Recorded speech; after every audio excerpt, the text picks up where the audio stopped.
Poeta. Poeta es quien habla a través de sus versos al alma humana.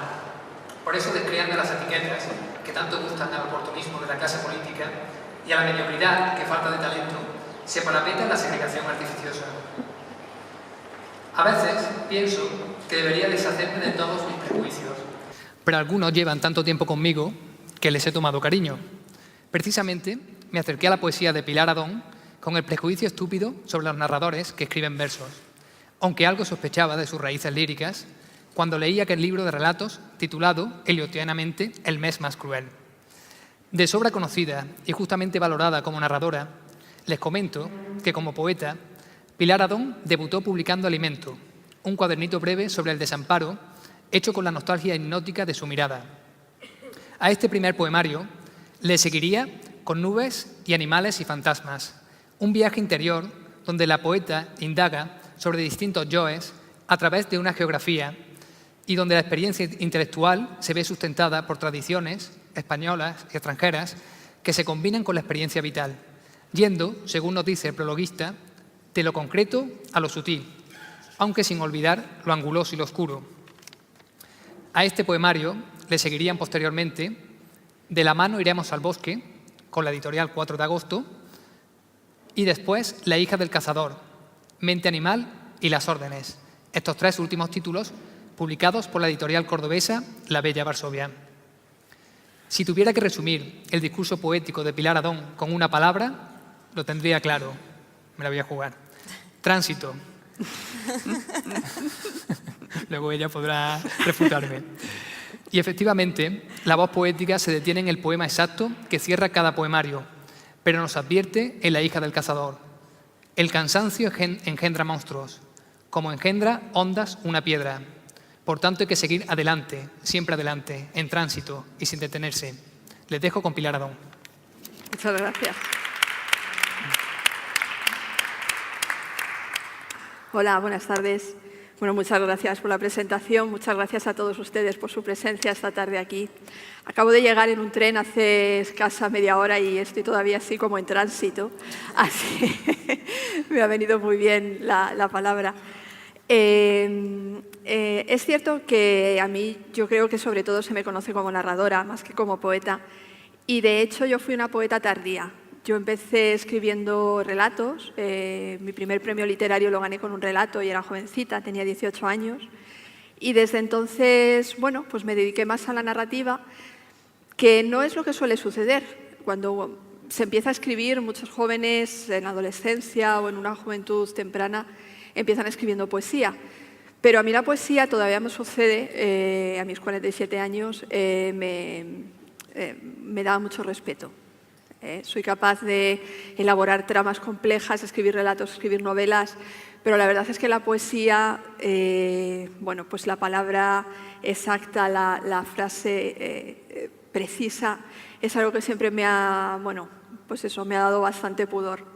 Cuando empecé a escribir poesía, les voy a explicar muy brevemente, lo que yo quería hacer, quizá volviendo al tránsito, era salir del lugar donde yo vivía, irme a ámbitos absolutamente literarios. Y entonces mi problema, que no me sucedió tanto con la narrativa, pero sí con la poesía, mi problema con los primeros poemarios fue que me fui demasiado a los ámbitos literarios que yo conocía. Me fui demasiado a una influencia muy británica. Ese deseo de estar en otra parte me llevó a hablar de temas que yo solo conocía por los libros, no de una manera vivencial. Fueron 2 libros que yo publiqué con esta temática y con esta forma y a raíz del tercero decidí que ya estaba bien, que estaba cansada de impostar la voz y que quería hablar de temas que yo conocía bien y que me fueran más cercanos. Publiqué La hija del cazador, que venía a ser como una especie de desnudo porque mi padre era cazador y era como decir la hija del cazador. Hablaba como un poco de mi propia experiencia. Luego vino Mente animal. Volví a incidir en el tema de la naturaleza, en el tema del miedo.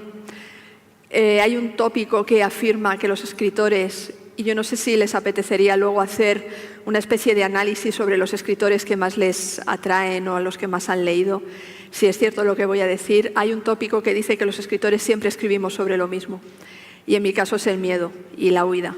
Entonces empecé a indagar más aún en ese miedo, más aún en esa huida, y llegué a Las órdenes, que es el libro del que les voy a leer hoy los poemas, que en esa especie de pudor del que les hablaba al principio, creo que ha desaparecido totalmente, y esa manera de despellejarme, ¿no? que empecé con el poemario La hija del cazador, creo que con Las órdenes ha llegado al punto más alto, hasta el punto de que muchas veces comento en lecturas que he hecho de este libro que no creo que vuelva a escribir jamás un libro como este. Cuando se hace una lectura en público, los poemas que se eligen, al menos así lo veo yo, constituyen una nueva antología. Esta es una antología, muchos poemas evidentemente se han quedado fuera, pero lo que yo voy a hacer hoy para ustedes esta tarde es una nueva antología, los poemas que yo quiero leer aquí. Y depende de mi estado de ánimo de hoy, depende del pudor que yo pueda sentir hoy de leer determinados poemas, pero sí que les digo que hoy me voy a lanzar y voy a leer un poema que forma parte de la segunda parte del poemario. Está dedicada a mi padre. Mi padre tuvo un ictus hace un par de años y escribí unos poemas sobre el proceso y nunca he leído poemas de esa parte porque está demasiado despellejado. Hoy he decidido que voy a leer uno.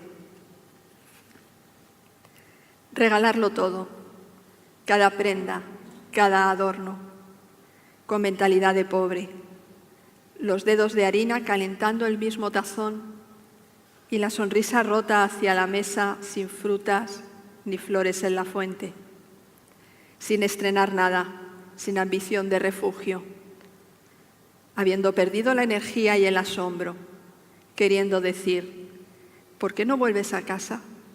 Cuando lo sabe, que volver a casa es el miedo, que la huida del día es el miedo. La tapia de ladrillo y la llamada al timbre sin prever si podrá entrar. Cada mirada de hembra, cada preñez, el miedo. El cuerpo que no se acostumbra y que lejos de aumentar, reduce su tamaño y se parte en dos.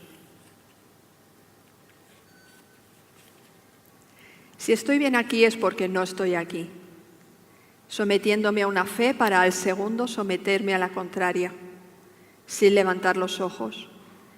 Esa intuición sostenida en el interés que despiertan en mí las raíces, la savia y la esencia de las plantas, la correspondencia entre las fuentes, la tranquilidad que llegó y ya se va huyendo, la visión de una calma que no es, queriendo corregir cada palabra, cada voz, cada movimiento y cada gesto, transformando esta tendencia mía al misticismo en una sonrisa, en una sobria consideración física, piel pálida, pelo lacio, ojos bellos.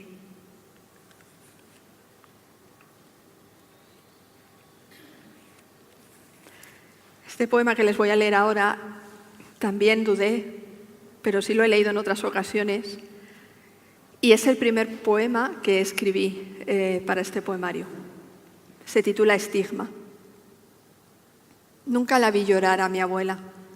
Se le salió la matriz por la vagina y ella se la curó con limón porque todo lo trataba con limón y con saliva. Barro, humedad y fuego.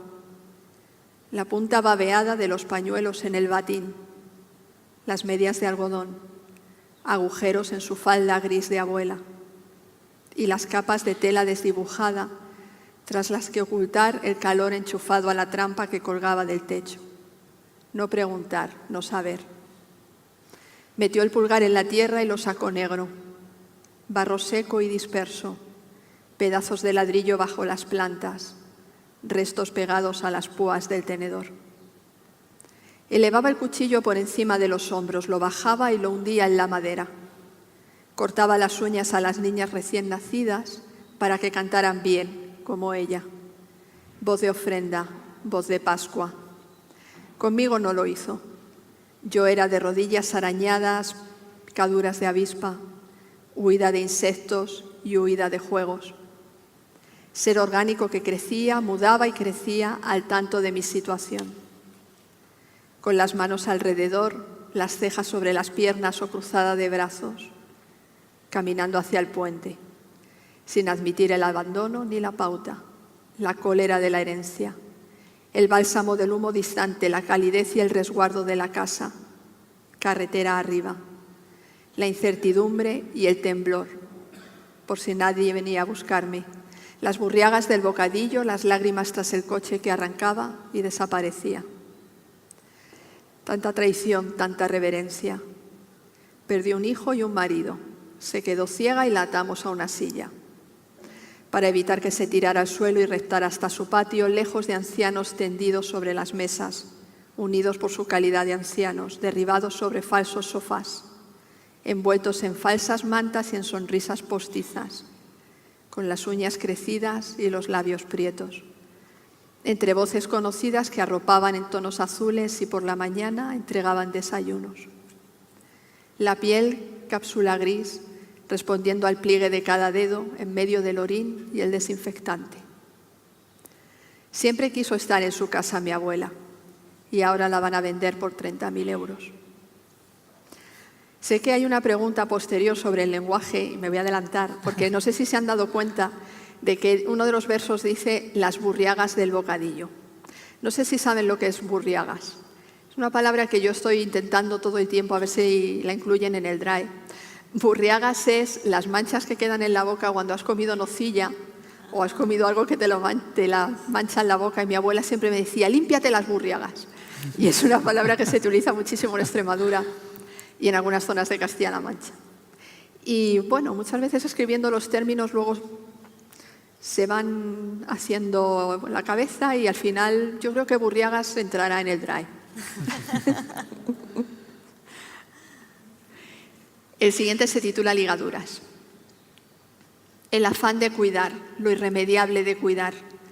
En el tiempo de cada mujer que se apresura, que no descansa, que lo hace todo, ahogándose en sí misma, que se levanta cuando los otros se agitan en su espacio y enflaquece cuando los otros dejan de comer.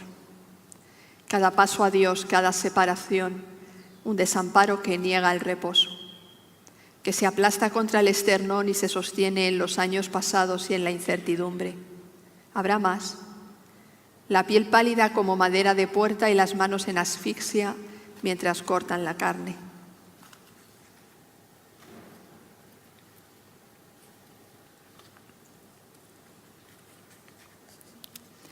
No queremos ser madres, la ausencia de un heredero que deje borrones, seguir siempre hijas, que nos abracen como nos abrazaron y que nos peinen y presuman de nuestras notas ante los vecinos, que cada libro sea para nosotras, cada pensamiento para nosotras, en una habitación de una sola cama.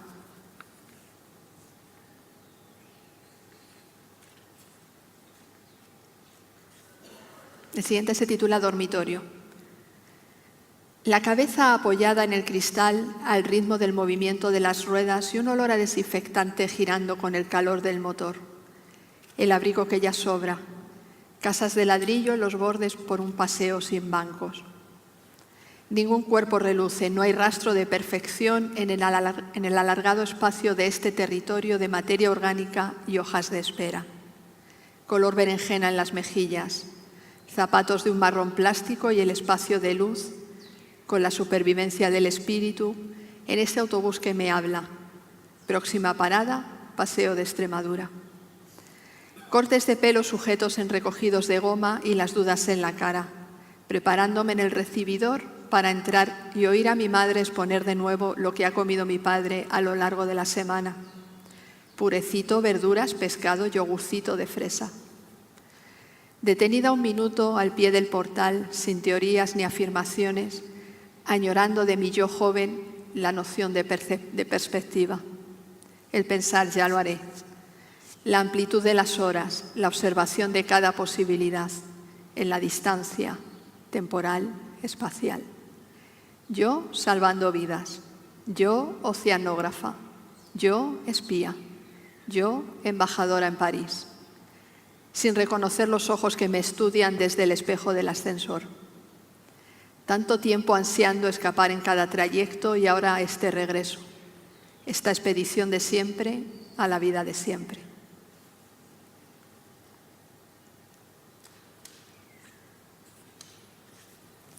Ellos no lo advierten, pero arrastramos un rencor en los genes heredado de cada mujer.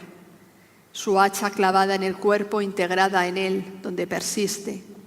Observadoras y observadas, actuando a solas y ante el mundo, ansiando un descanso sin saber descansar. Acusando un odio que no se cura por palabras que no tendrían ni que existir. Sin responder tal, sin comportarnos cual. Aprovechando más, sin enfrentarnos a. Bueno, este es un verso que dice: eso espiritual que ves en mí es miedo. No ha acabado. No he acabado, pero gracias. No ha acabado. Bueno, arranca un aplauso. Muy bien. Me quedan 6 minutos. Sí. Más. El siguiente dice una cita de Ingeborg Bachmann y dice: no descuido la escritura, sino a mí misma. ¿Quién me va a cuidar cuando sea vieja?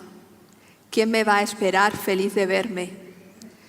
Cabello de nudo sin cepillados nocturnos, peines y espejos de plata, sola en mi sillón, harta del cansancio y los sermones, sin hijos que me bañen, me cocinen asado con puré, me traigan jerseys de talla grande, me laven los pies y las axilas, cuando ya queden pocos motivos para existir, vencida por los razonamientos sobre aquello de recoger lo que se ha sembrado.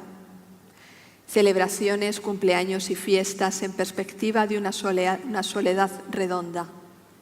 ¿Quién va a venir a verme los fines de semana si no soy madre? Si vivo sin reconocer la devoción, el auxilio, la ternura, las visitas a los amigos dolientes, entre evasivas, papeles y libros. escapando de la llamada primera, sin saber qué es la entrega, qué la piedad, qué la delicadeza de los niños fotocopia. Su mente dulce y sencilla como trozos de manzana asada, como bolsas de ositos Haribo. ¿Quién va a abrazarme cuando sea vieja y esté sola y no haya quien quiera hablarme y las cortinas se prendan fuego y las llamas asciendan hacia el techo y nadie pueda acercarse al teléfono para llamar al servicio de extinción de incendios? Esto es de la cantidad de veces que me han dicho quién me va a cuidar cuando sea vieja, y como no tengo hijos y voy a estar sola en el mundo, pues por eso escribí este poema. Este poema es el que está dedicado a mi padre. Es uno de los menos sangrantes y por eso lo puedo leer aquí. Nunca vigiló nuestra manera de movernos, no le correspondió a él vernos crecer, no tuvo que hacer de nosotros su obra, ni nos miró con los ojos del análisis del intelectual terror. Su mirada no nos escrutó, la complicidad en la mesa y la espera sobre la alfombra mientras acababa la cena, aunque no se dice acaba, porque acabar es un verbo de pueblo y se dice terminar. Pronuncia el nombre de tu amiga al saludar a tu amiga. Aprende de mí, mas no hagas lo que yo hice. Perro guapo, perro bueno. Cuando todo se transforma y parece imposible que haya sido lo que no volverá a ser.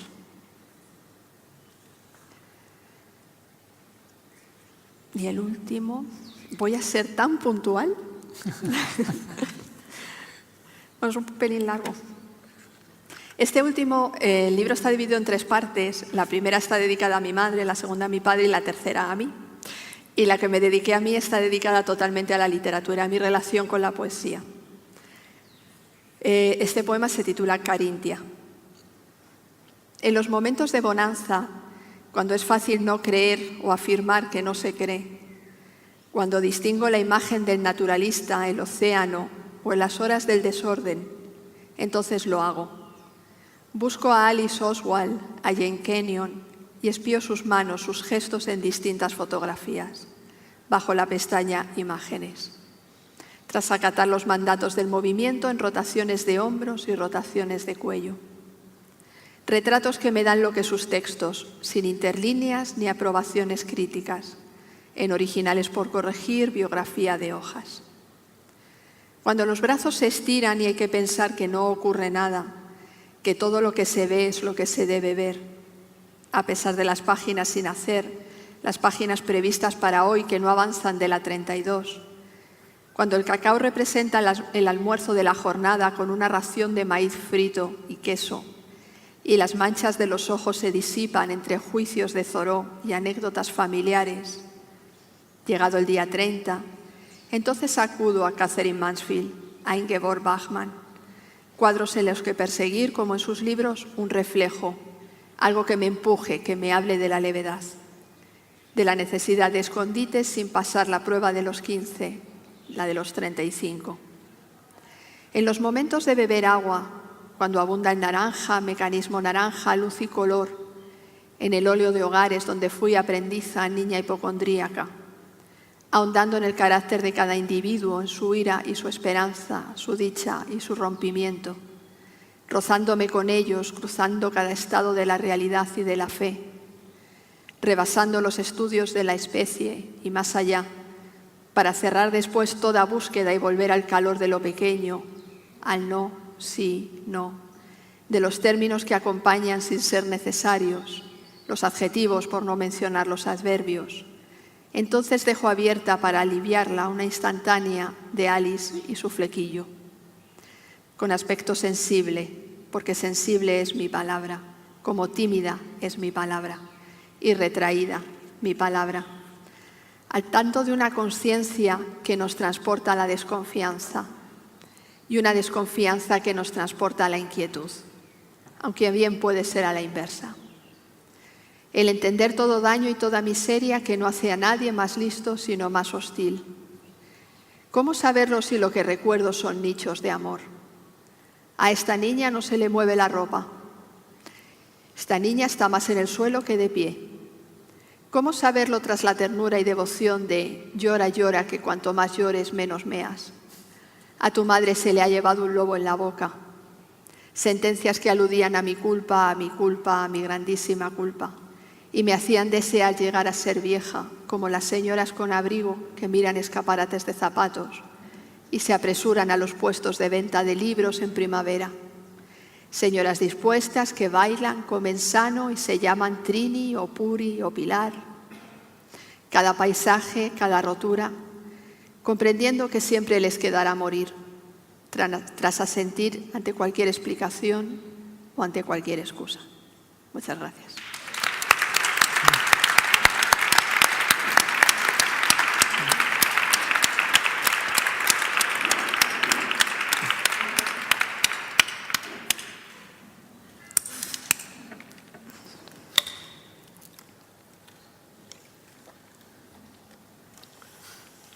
Miriam Reyes, gallega y española de ultramar, dio a conocer sus versos en la antología Feroces, que publicó la mítica editorial DVD a finales de los años 90. En este mismo sello vería la luz su primer poemario, Espejo Negro, y luego daría el salto a Hiperión, quedando finalista de su prestigioso premio de poesía joven en 2004 con el libro titulado Bella Durmiente, un poemario de impactos donde nos invitaba a cruzar ese desierto negro de la otredad que tanto nos asusta a los hombres, sin más orientaciones que su voz al desnudo. También con Hiperión, 4 años más tarde, publicó Desalojos, para mí el mejor libro que he leído sobre el luto y la muerte en y de la familia, institución mutante y en perpetua crisis, que al hundirse nos susurra en nuestro desamparo que no había que abolirla, sino evitar que se desmoronase. Tras un silencio editorial de 7 años, publicó en Barleby Haz lo que te digo, y un año después, prensado en frío, con la editorial Mala Sangre. Miriam Reyes concibe lo poético, a mi entender, como sustancia elemental de la actividad creativa, con independencia de su formato. Para ello combina palabra e imagen, llevando la poesía al formato vídeo, o bien sembrando el verbo en las inciertas tierras de las nuevas tecnologías y de los escenarios. Sin más, le dejo la palabra. Gracias. Bueno, pues después de... Me voy a poner de pie porque leo mejor de pie, o sea, digo los poemas mejor de pie. Gracias, Dani, por la presentación. Y gracias, Antonio, por la invitación. En lo que es Cosmopoética oficialmente, creo que es la segunda vez que participo, que tengo la suerte de participar. Había participado como poeta emergente hace años. Es la primera vez que coincido leyendo con Pilar Adón. Y bueno, me pongo a hablar, no suelo hablar nada, pero es que después de la lectura de Pilar necesito un poquito de separarme un poco, porque me ha dejado muy cargada y a lo mejor ni me voy a acordar de los poemas. Voy a intentar acordarme de ellos, pero es como de repente entras en otro... Bueno, entras en un universo que te atrapa. Bueno, vamos a ver si puedo empezar. Te tengo todo marcado como un yacimiento arqueológico. No es extraer los restos de ti lo que persigo. Ruinas de una ciudad tallada en la arenisca. Lo que quiero es penetrarte, taladrar la piedra de tu cuerpo. Y este sexo cóncavo de mujer se vuelve inútil para mi deseo.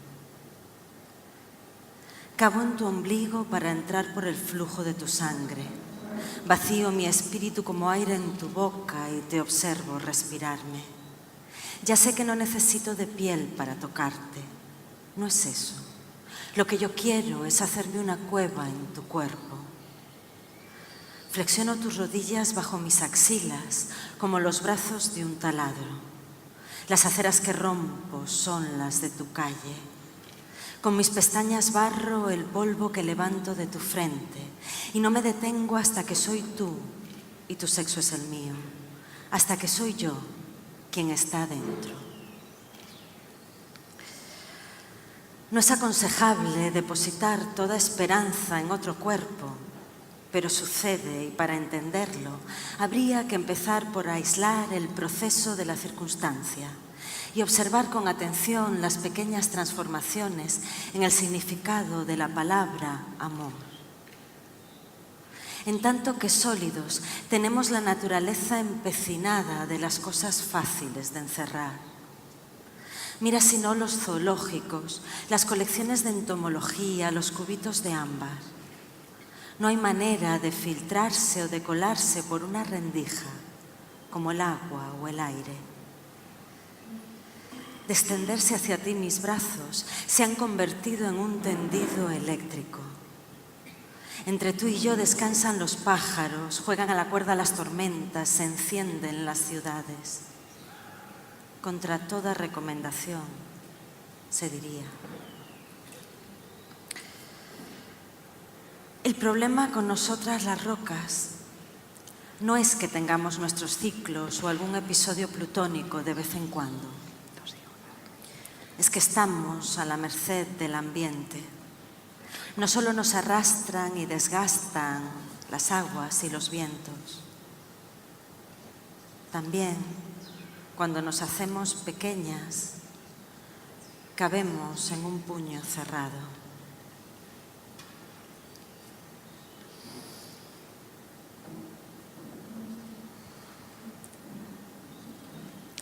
El río es un dios pardo, dicen. De su divinidad yo solo veo agua y tierra arrastrada por el agua. Bajo mi cama el dios pardo insinúa que mi casa no sea un barco de papel, es una cuestión de pliegues. Aparcada junto al río mi cama no es a prueba de lobos ni de crecidas. No proyectó ningún arquitecto mi casa, sin paredes que me quiten la luz, con vistas al dios pardo, cartón y artritis reumatoide. Podría ser tu cama de repente. De repente un día desperté y allí estaba el río, con ese color de lodo, de cloaca, de dios pardo, y las articulaciones y los huesos aullándole. Mi antigua casa era prueba de lobos, toda de ladrillos hasta el tejado. Hermosa, de nada me protegió. Antes estaba en otro sitio y ahora estoy aquí, con el río que me susurra por las noches, sus siluros, sus cimas, sus ahogados. Los lobos no se interesan. No sé si estoy corriendo mucho. En aquel momento no perdí la inocencia, sino la idea de continuidad. Esperar que las series de números siguieran una progresión lógica. Perdí mi nombre, las algas, partes imprescindibles de otros cuerpos. Por ejemplo, el lóbulo de una oreja. 3 pares de piernas en el sofá con sus 3 cálidos cuellos. Y el hedor de los cerdos aparcados en la esquina. También esa esquina y todas las demás, hasta perder la ciudad y más allá de la ciudad, donde el camino llevaba a la montaña y olía a quemado. Perdí crecer y reproducirme, hablar en voz alta, el punto de articulación, todo el amor y la posibilidad de decir lo que pensaba. Bueno, en esta antología que estoy haciendo yo estoy mezclando, he empezado con poemas de Haz lo que te digo. Este último poema es un poema inédito y voy a recuperar un poema que ha citado Dani en su presentación, que dice: no soy dueña de nada, mucho menos podría serlo de algo.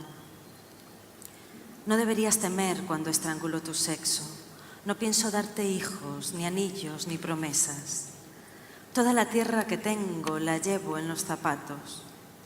Mi casa es este cuerpo que parece una mujer. No necesito más paredes y adentro tengo mucho espacio. Ese desierto negro que tanto te asusta.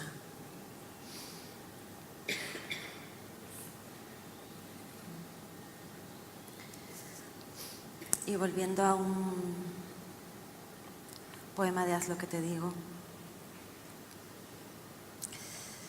¿Cómo avanzar? ¿Cómo avanzar? ¿Cómo avanzar a la par que el paisaje? Ayudaba la humedad a llevar la aridez de dentro. Yo no la veía, pero había. Ahora no hay ayuda externa. La aridez se extiende y esconde lo que hay debajo. Este momento y yo, este lugar y yo somos una misma superficie. Sigo diciendo yo, pero sé que ahora significa arena y se asienta sobre los libros, los muebles, las baldosas, cubriendo la apariencia familiar que solían tener los objetos y su compañía. El escenario es así, cerrada la puerta por dentro, la calle, un ejercicio imposible, apenas un rectángulo en cada habitación, algo que está ante mí y de lo que no puedo formar parte, como la vida de los demás o lo que fui. No lo llamaría ventana. Nada entra ni sale de aquí. Aquí era yo, atravesando ciudades y desiertos, sin encontrar nada que pudiera llamar mi lugar o mi atención, o concordar con la realidad, al menos en tiempo. ¿Tiempo de qué? Cuando no toca sembrar ni toca recoger, tiempo de nada. Mientras el paisaje no hace excepciones. El paisaje que no se detiene, que no se detiene, que no se detiene. Como también Dani ha mencionado desalojos, que no pensaba leer ningún poema de desalojos, a ver si soy capaz de hacerlo, que es como él dice, un poemario que habla del luto y de la familia. Con tu cuerpo se fueron también las paredes, el techo, el suelo de la casa que nunca... Ay, no, me parece que no voy a ser capaz de hacerlo. El suelo de la casa que nunca poseíste. Una casa no es un mérito, ni un don. Una casa es una propiedad. En agosto tus hijos consumirán sus vacaciones vaciándola, discutiendo quién necesita más uno u otro recuerdo, llenando cajas, oliéndote todavía una vez más por los rincones, huyendo de los niños que esperan en sus camas el beso de mamá que no llega, en las viejas habitaciones que comienzan a desmontar. Tampoco ellos, por haber nacido allí, tienen algún derecho.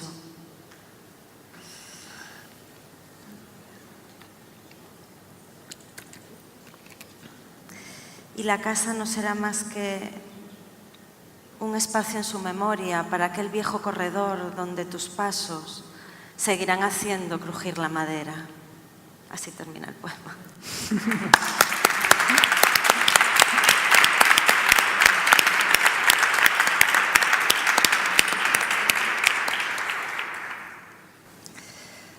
Lo siento, estos lapsos, pero bueno. Y para ir acabando ya, ¿no? Voy a leer voy a decir un último poema inédito, un poquito largo. Ensayamos formas de remendar lo que podría sufrir desgarro. Detenido en el vano de la puerta, tiembla el cuerpo presintiendo. Del punto que hubiera atravesado el anzuelo, gotea, vaticina y desmaya la sangre. He proyectado sobre mi exigua experiencia de ti mis experiencias de otros. El primer trecho es hermoso. Los pulmones, los ojos, el corazón y el sexo se inflaman, palpitan y aplauden. Vibra el cerebro y resplandece. Avanzaba por ese camino, suspendida sobre las cabezas como lengua de fuego, cuando he recordado a dónde podría conducir. Ya sabes, a ese lugar de dolor insoportable. No es extraño que a menudo se elija pasear por un parque, existiendo la posibilidad de perderse en un bosque. ¿No te parece? Espero que se entienda. Quiero decir, tú eres un bosque.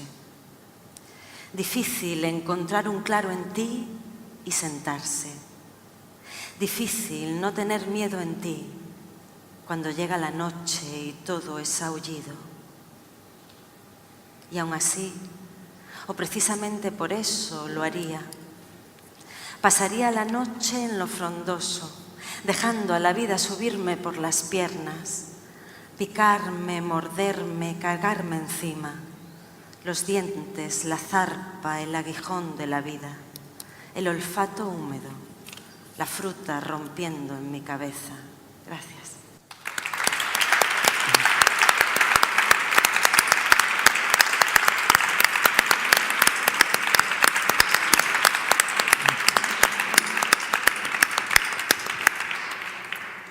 A las 8 tendrá lugar la lectura de Abraham Grajera y de Alberto Pelegata, pero todavía tenemos tiempo por si alguno de ustedes desea hacer alguna pregunta a las poetas. ¿Quién rompe el hielo? ¿Ninguna duda? ¿No? ¿Ninguna pregunta? Bueno, yo retomo la pregunta del principio, aunque tú ya la has contestado. Bueno, no la has llegado a contestar. Has hecho un comentario. He hecho una alusión. Sí, pero a mí me gustaría que nos hablaseis brevemente sobre vuestra relación con el lenguaje, ¿vale? Porque, claro, aquí se han dicho adjetivos, ¿no? Incluso cuando alguien habla de vuestra obra, ¿no? Sutileza, ¿no? Pues sutileza, ¿no? Palabras directas, lo abrupto, no, una serie de adjetivos que a veces se corresponden con lo que uno ha hecho y muchas veces no, que no son exactos. Entonces yo creo que quien mejor puede hablar sobre su relación con el lenguaje, con ese trabajo de pulido y de concreción, son los propios autores. Así que aprovecho para preguntaros. Bueno, es que es una relación que está en continua evolución, me parece a mí, ¿no? Que es como nuestra relación con el pensamiento. Entonces, es una relación vital, por lo cual está todo el tiempo cambiando, ¿no? Y además es que es la materia prima, lo es todo, ¿no? No lo es todo, pero es la materia prima. Entonces, pues hay una búsqueda que se hace a través del lenguaje y podemos llegar hasta donde nuestro lenguaje nos permita llegar. Entonces, creo yo que cada vez tenemos que intentar ir un poquito más lejos con ese lenguaje para poder llegar un poquito más allá o para poder decir, igual no más allá en un sentido recto, ¿no? Pero ser capaces de decir otra cosa que antes no éramos capaces de decir, ¿no? Y a lo mejor el lenguaje que utilizabas hasta entonces ya no te sirve, ¿no? Y luego con respecto al idioma, digamos, o a una cosa más, no exactamente el lenguaje, sino el idioma, mi idioma también siento que es como la suma de un montón de idiomas, o sea, un montón de lugares en los que he vivido y de los cuales he ido tomando léxicos, sintaxis, expresiones, ¿no? Y todo eso hace que sea mi dialecto, ¿no? Mi propia particularidad y yo eso no quiero convertirlo en algo de corrección lingüística, ¿no? Sino abrirlo como estás haciendo tú también y me parece que eso es muy interesante. Yo recuerdo aquí, precisamente en Cosmopoética, hace unos años, en una mesa que tuvimos con otros autores y hablábamos de las peculiaridades de la lengua dependiendo del lugar de origen. Y claro, en la mesa había un catalán, había un argentino, y, no recuerdo muy bien porque fue hace muchos años y luego estaba yo. Y claro, mis padres son de un pueblo de Toledo y parece como que no tenemos realmente, pues eso, unos términos, una manera de expresarnos. Y estuve reflexionando un montón para aquella mesa. Y bueno, estuve reflexionando un poco también por lo que les decía al principio, ¿no? Y enlaza un poco con la pregunta, con el lenguaje, porque claro, mi lenguaje en un principio, mi lenguaje poético, era muy enrevesado, muy barroco, era muy adjetivado, y yo quise desnudarlo, pulirlo, y como muy bien decías, yo opino exactamente lo mismo, a medida en que vas evolucionando y te vas quitando lastre de encima, vas desnudando también el lenguaje, ¿no? Entonces, llegué a la conclusión de que todos esos términos que formaban parte de mi historia también tenían que estar ahí, porque formaban parte de mi historia y de mi manera de expresarme y la manera de expresarse de mis padres y de mis abuelos. Y si yo tenía que decir la palabra burriaga, ¿por qué tenía que buscar otra? Además, no sé, pues me decían voceras, no es eso, no es ese término. Entonces, de repente me vi reivindicando una serie de términos que, por el hecho de no estar, pues qué sé yo, recogidos en libros, etcétera, se consideran términos vulgares, se consideran términos, pues eso, del habla popular, y como que no pueden estar en cierta manera en el habla más culta de la literatura, por decirlo de alguna manera, ¿no? Entonces, incluso en ciertos momentos, cuando yo era más pequeña, si de repente se te escapaba un término de esos, parecía pues, que acabas de llegar del pueblo. Y entonces era una cosa como, ¿de dónde has salido? Pues todos esos términos a mí me gusta recuperarlos. Y me gusta recuperarlos porque además eso, de que forman parte de mi historia, de mi manera de pensar, mi manera de expresarme, porque creo que enriquecen el lenguaje y enriquecen la literatura al final, y todo lo que sea enriquecer me parece que está bien. Hay una autora a la que menciono mucho, es la autora Iris Murdoch. Ella decía que no somos conscientes realmente de la capacidad que tenemos de influir en los demás mediante el lenguaje.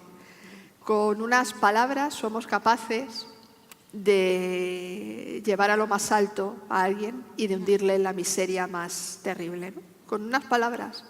No tenemos ni que golpear, ni que herir físicamente, con palabras.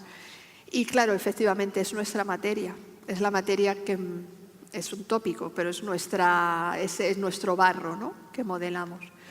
Entonces, es importantísima en la relación con él, con el lenguaje. Normalmente es inconsciente.